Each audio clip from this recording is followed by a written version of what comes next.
What's up, scholars? Welcome back to another video. Today I am going to be talking about My Happy Marriage. It is a romance anime that has just come out on Netflix. There's 5 episodes out. Episode 6 comes out this week, August 9th. And as it was airing, I just wanted to take a minute to talk about it because this show is so sweet. It is so cute. It has a very good romance within it, and personally, I love a good romance, and this show is doing it right. So I tried to fashion my hair haphazardly into Mio's hairstyle, but she definitely wears it better than I do. But either way, we're here, my hair's up, let's talk about My Happy Marriage. So My Happy Marriage is a novel series that was originally written by Akumi Agitogi. I hope I said her name correctly. Please let me know if I got the pronunciation wrong. But it was originally written by her, and it got adapted into both a light novel series and there's a manga adaptation of it, and now there is an anime adaptation. The anime started airing in July and is continuing to air through the summer of 2023. As I said before, there's already 5 episodes out. Episode 6 is coming up this week, and I am very ready for it because episode 5 actually left us on a pretty nasty cliffhanger, but I am so excited to see where it goes from here. My Happy Marriage is a historical drama that has bits and pieces of fantasy elements along with supernatural elements, but above all of that, it is also a romance series. The story follows Mio Saimori as she goes along her journey and ends up meeting her love interest, Kyoka Kudo, and how their relationship starts to blossom, how they first meet, the political implications of their marriage, and as well as the supernatural element to them being together. So there's a lot of elements at play. I did a little bit of research on the series, and it takes place in the 19th century in the, I hope I'm saying this right, the Meiji Restoration era. If I didn't say that right, I'm so sorry. I will put the words on the screen so y'all know what I'm talking about. It takes place in this restoration era where supernatural powers do exist, and people who have these abilities are very highly valued, and families who are known to possess all of these supernatural abilities are given high prestige and a lot of positions of power. This is where we are introduced to Mio, our main character. She is born without supernatural abilities. That's what it's saying. I have a theory that she actually does have supernatural abilities. I haven't read the source material and we haven't gotten that far in the anime, but I am very sure she has some sort of supernatural abilities, especially with the tidbits that we've been given. But that's besides the point. She is supposedly born without these powers, and after the passing of her mother, she is scorned and neglected by her father and her new stepmother and stepsister. She is pretty much abused by her family and is forced into a place of servitude towards them. Instead of being treated like a regular member of the family, she is put in the place of a servant. It really gives me a little bit of Cinderella vibes, of how the stepmother and stepsisters for Cinderella would always horribly mistreat Cinderella. You get that same sort of vibe with Mio and her family. When she comes of age for marriage, and instead of being given to a friend that she could see herself being with, that friend of hers, he is actually given to her stepsister, and Mio is to have an arranged marriage with a man who is known for this cruelty and his dismissal of marriage candidates and leaving them out for nothing. It's a really sad premise, as her family practically disowns her and ships her off to this man who has gotten rid of many of his bride-to-bes, and that is their way of kind of discarding her so that they don't have to deal with her anymore. And that is when we are introduced to Kudo. However, Kudo is not the violent man that they think he is. He is very cautious. He is a little sharp because he is very aware of how people see him at the position of power he's in, and so he has his guard up to everyone until he knows their intentions. But once he sees that Mio's intention is not to use him for his status or his power or his supernatural abilities, his view on her changes, especially when he sees how timid, shy, and how bad her self-esteem is. In the first 5 episodes of My Happy Marriage, we get to see these two quickly become enamored with one another. It doesn't happen overnight. There are some moments between them that are rather tense, mostly on Kudo's side, where he is still trying to gauge where Mio's loyalties lie, what her motivation is, and who she is as a person. So he is very slow to trust, and he displays that through his actions towards her at first. But after Mio shows just how honest and earnest she is towards him, that she holds no ill will or ill intent towards him, and she does not plan to use him for anything, Kudo is quick to see that and slowly starts to lower his guard, and the two learn to trust each other. And it is a very beautiful thing to see, because Mio is someone who has not been able to really trust anyone for a long time because of how mistreated she was at home. So seeing her in a new environment, in a healthy environment, getting to be around people who actually want her to be there is so wonderful to see. It is very precious. Mio is very much a character that you want to root for. You want to cheer her on. You want to see her become happy and have a happy life, to fall in love with a man who loves her for who she is, regardless of if she has supernatural powers or not. You want the best of life for Mio because of what she's gone through. And her personality is so endearing because she's very shy, she's very timid and unsure of herself. And throughout even the first 5 episodes, of course there's some setbacks, but throughout the first 5 episodes you see her progress to become a little bit more confident in herself, to be smiling a little bit more, to let herself be happy for once in her life, or for the first time in her life since her mother's passed. You get to see her start to slowly blossom out of her shell and become this amazing person. I mean, she was already an amazing person before, but she was never allowed to be that person. And now in this environment, she is allowed to thrive and prosper, and she's just someone you want to cheer for. It's so easy to root for her, to get behind her, and just want the best of life for her. There's a lot of give and take between Kudo and Mio, and the way their relationship dynamic works, Kudo is very protective over Mio very quickly. Kudo notices how Mio's self-esteem is so low and he doesn't understand why, so he actually takes the time to dig into her past, both to understand her as a person and to understand what she's been through and understand her family, so he knows what he's up against with her family. And he does a lot of digging so that he can better help her. And I love it because Mio is also becoming more self-aware, but also she wants to do nice things for Kudo, not because she has to, but because she wants to. She actually wants to do these things. She wants to make him something or get him something. It is the sweetest little romance that is budding between these two. It is a bit of a slow burn, but I'm okay with that. With someone like Mio, it is supposed to be a slow burn. It has to be a slow burn, and I absolutely adore that it is. Now, in the first 5 episodes, there's a lot of plot being put in place.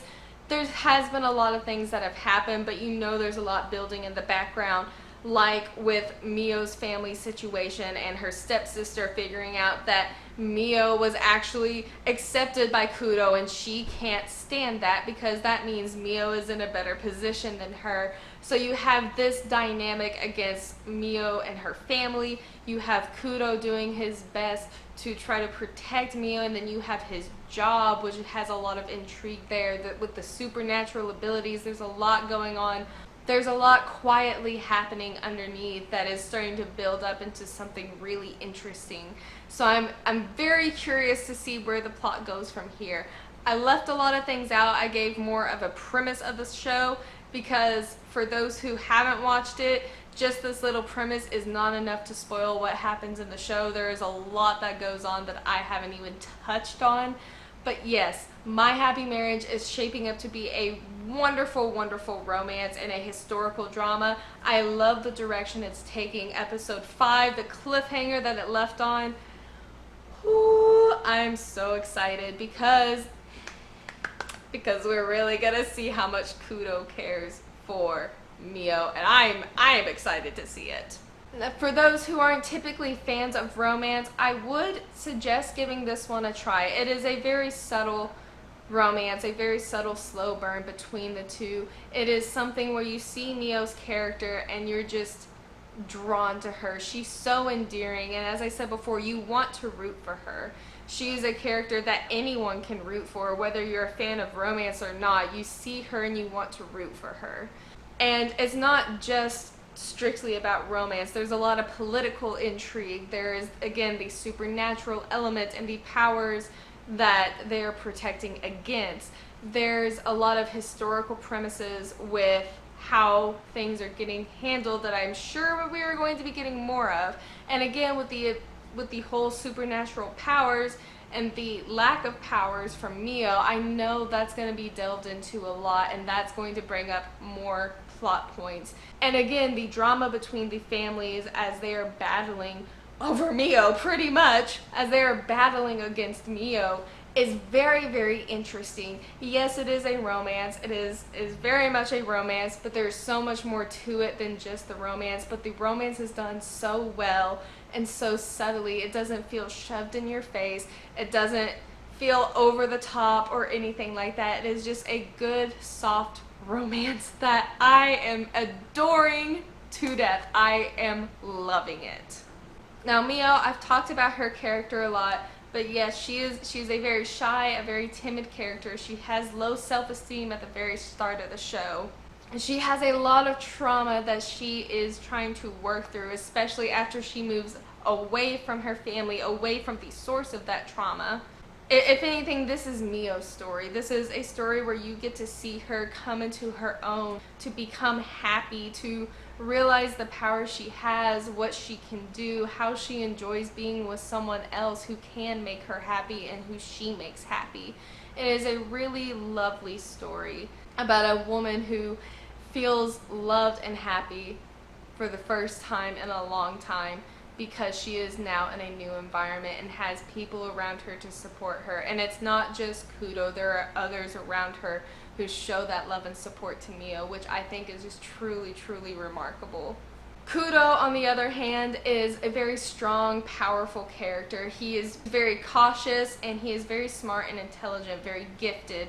And because of that caution that he always has suspicions about the people around him or the people he is introduced to, because he doesn't know their motives, he doesn't know what they want, and you see that both play into his advantage and disadvantage at time, and you get to see him kind of go through the layers of his guard and try to relax a little bit more and open himself up more to Mio, to really be able to be there for her, to understand her better.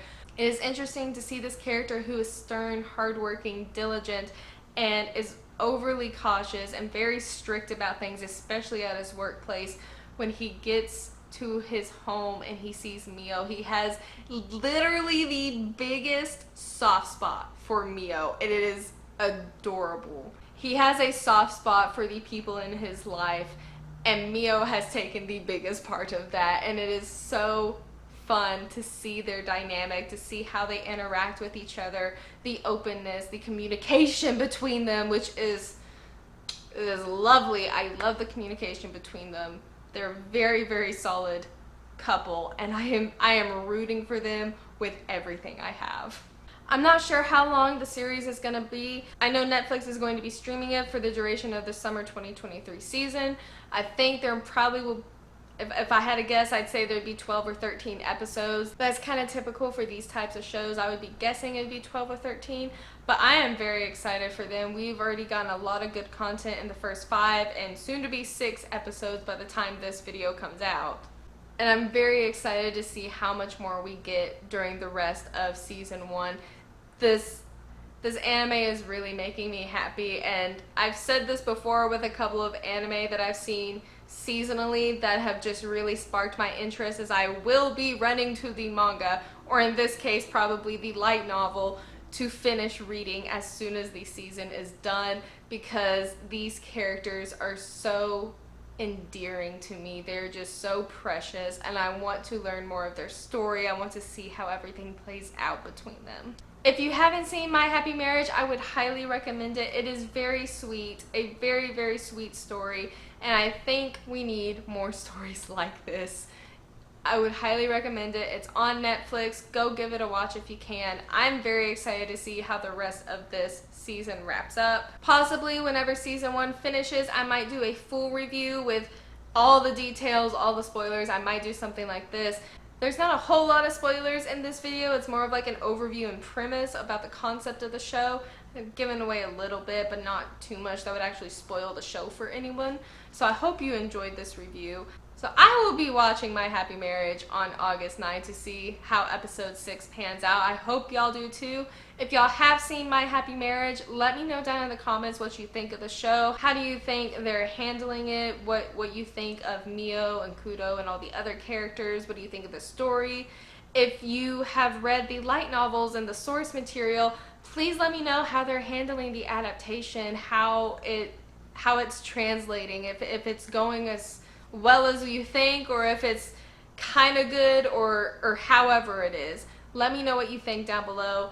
And if you haven't watched it but you want to, let me know down below. I'd love to talk to people about it. But thank you so much for watching this video.